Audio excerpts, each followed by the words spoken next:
Apparently, what we know is that the prime minister spoke quite frankly, and according to reports, even sounds quite sharply to Vladimir Putin, warning him that Russia's support of Iran is potentially leading to a regional crisis and disaster.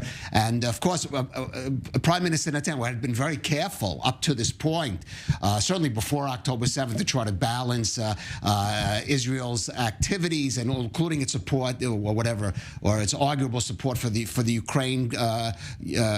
For Ukraine against the need to take into account Russian sensitivities involving, for example, Syria. But we're in a whole new picture now, and perhaps also emboldened, as Yossi said, by increased American involvement in here, dealing with Iran, has given some backing for Prime Minister Netanyahu to say to the Russians, listen, you have to temper your support for Iran at this point, because this is in danger of becoming a wider regional conflict, not just Israel against, of course, Hamas.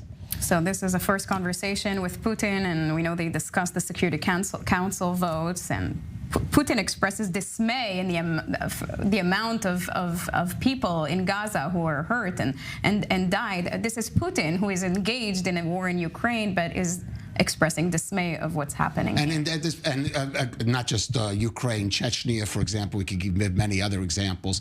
But again, Vladimir Putin himself, since October 7th, we've seen him play a extremely negative role, hosting leaders of Hamas, making these kind of ridiculous comments, reflecting, unfortunately, the shift in the balance of power between Moscow and Tehran, with Russia becoming dependent on Iran because of its need for Iranian weapons to use in the Ukraine theater.